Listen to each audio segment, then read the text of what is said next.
Hello guys, welcome back ulit to our channel.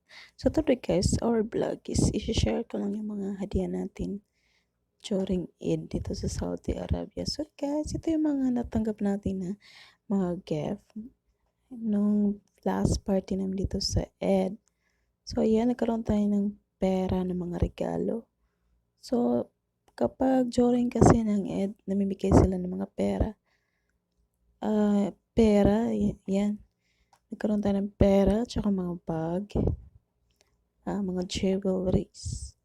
Tapos yun, perfume, mga tsokolate. So yun ang pamigay nila sa mga kadama or katulad sa amin na mga OFW. So mamigay rin sila ng mga tsokolate pero may laman siyang pera. So the best dito is yung mga ganyan, perfume, tas pera, tas bag, yun. Ang ganda pa naman ng mga bag na to kasi matibay siya.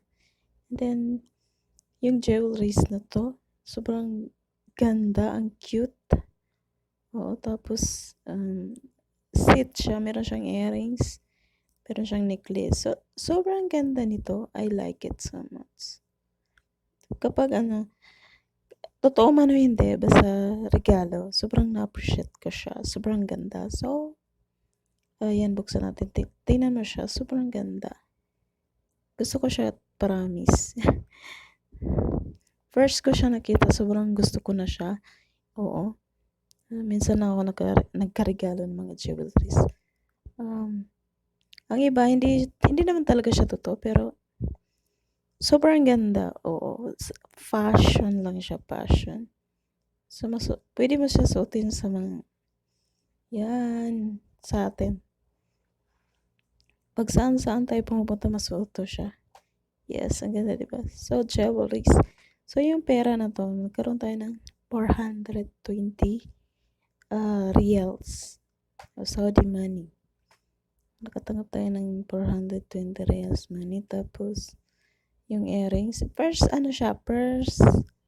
party sa Eid kami nakatanggap ng ganito. So, meron pa kaming party 2, party 3, party 4. Oo. Sa mga party na yun, mayroon kami mga regalo.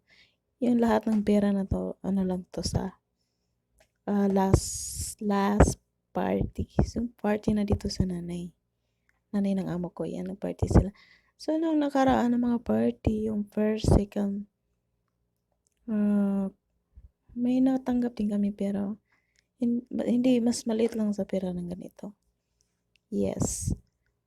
Sobrang appreciate ko to lahat. 20 na bago dito sa Saudi Arabia. 50 tong green. Ito nasa gitna 10. So, meron tayong 50 yan lahat kasi 10 yan na 10.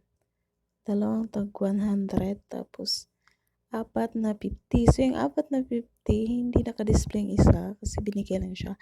Last siya binigay.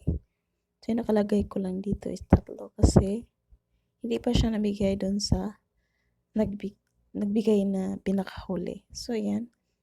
So, yan. Meron na tayong panggasto ulit para sa Pilipinas. Dami natin kailangan ngayon sa Pilipinas.